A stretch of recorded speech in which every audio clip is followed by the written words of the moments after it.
கிறிஸ்துவுக்குள் மிகவும் பிரியமான என் சகோதர சகோதரிகளுக்கு நம் இரட்சகர் இயேசு கிறிஸ்துவின் நாமத்தில் என் அன்பின் வாழ்த்துக்கள். இன்றைய நாள் செய்திக்கான வார்த்தை எரேமியா 17:7 கர்த்தர் மேல் நம்பிக்கை வைத்து கர்த்தரை தன் நம்பிக்கையாக கொண்டிருக்கிற மனுஷன் பாக்கியவான். நம்பிக்கையற்ற சூழ்நிலைகள் நிறைந்த காலகட்டத்தில் பலவிதமான நெருக்கங்கள் போராட்டங்கள் மத்தியில் நாம் ஒவ்வொருவரும் வாழ்ந்து வருகிறோம். யாரும் யாரையும் எதையும் நம்புவதாக இல்லை. எனவேதான் கர்த்தர் சொல்லுகிறார், மனுஷனை நம்புவதை பார்க்கிலும் கர்த்தர் பேரில் பற்றுதலாயிருப்பதே நலம் என்று. ஏனெனில் கர்த்தர் மேல் நான் நம்பிக்கை வைக்கும் போது கர்த்தரும் உம்மை நம்புகிறார். வேதத்திலே நாம் அநேக சம்பவங்களை பார்க்கிறோம். எகிப்திலே அடிமைகளாய் இருந்த இஸ்ரவேல் ஜனங்களை மீட்டு வர மோசேயை கர்த்தர் நம்பி அனுப்புகிறார். மோசே என் வீட்டில் எங்கும் அவன் உண்மை உள்ளவன் என்று மோசேயை குறித்து சாட்சியம் கொடுக்கிறார்.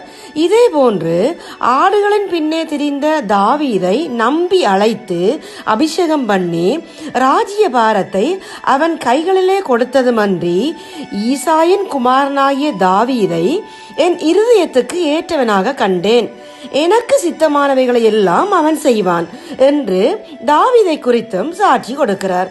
இன்றைக்கு நாமும் கர்த்தரை நம்புவோமாயின் அவர் எம்மை குறித்தும் சாட்சி கொடுக்க போதுமானவராய் இருக்கிறார். ஒரு பெரிய வியாபாரி ஒரு முறை கப்பலில் வெளிநாட்டுக்கு பயணம் செய்தார். அப்போது அவரிடம் அதிக அளவில் பணமும் விலை மதிப்பில்லா பொருட்களும் இருந்தன. கப்பலில் அவருக்கு ஒரு அறை ஒதுக்கப்பட்டது.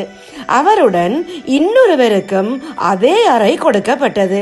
அவர் பார்ப்பதற்கு படு பயங்கரமாய் அவருக்கு தெரிந்தார். ஆள் மிக பலசாலியாகவும் நல்ல உயரமாகவும் கருகருவென்று இருந்தார். வியாபாரிக்கு அவர் மீது கொஞ்சம் கூட நம்பிக்கை இல்லை. அவரை நம்பி அறையில் விலை உயர்ந்த பொருட்களை வைக்க அவருக்கு மனம் இடம் கொடுக்கவில்லை.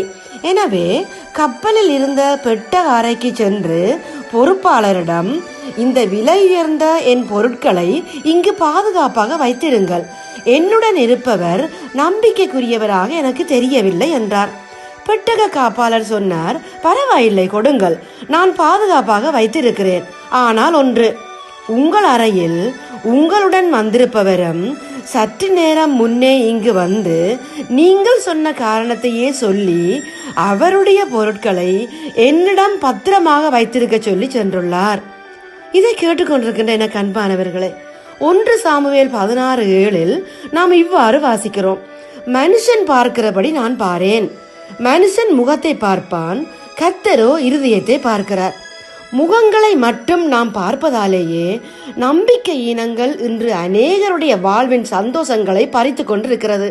எனவே எம் இருதயத்தையும் உள்ளிந்திரியங்களையும் சோதித்து பார்க்கிற கர்த்தர் மேல் நான் நம்பிக்கை வைக்கும் போது தண்ணீர் அண்டையிலே நாட்டப்பட்டதும் கால்வாய் ஓரமாக தன் வேர்களை விடுகிறதும் உஷ்ணம் வருகிறதை காணாமல் இலை பச்சையாயிருக்கிறதும் மழை தாழ்ச்சியான வருஷத்திலும் வருத்தமின்றி தப்பாமல் கனி கொடுக்கிறதுமான மரத்தை போல் இருப்போம். இந்த நம்பிக்கையோடு இப்போது நாங்கள் ஜெபிப்போம். எங்களை அதிகமாய் நேசிக்கிற எங்கள் நல்ல தகப்பனே, இந்த நாள் வார்த்தைக்காக உமக்கு சோத்திரம் அப்பா. நீர் எங்கள் நம்பிக்கையாய் இருக்கிற கிருபைக்காக உம்மை துதிக்கிறோம் அப்பா. உம்மை நம்புகிறவர்கள் என்றென்றைக்கும் அசையாமல் நிலைத்திருக்கும் சீயோன் பர்வதத்தை போல் இருப்பார்கள் என்ற வார்த்தைக்காக உமக்கு நன்றி அப்பா. நாங்கள் பயப்படும் நாட்களிலே உம்மையே நாங்கள் நம்பிக்கையாக கொள்ள எங்கள் ஒவ்வொருவருக்கும் நீங்க பலன் தாங்கப்பா. இந்த ஜெபத்தை இயேசுவின் நாமத்தில் எடுக்கிறோம் எங்கள் நல்ல பிதாவே. ஆமேன், ஆமேன்.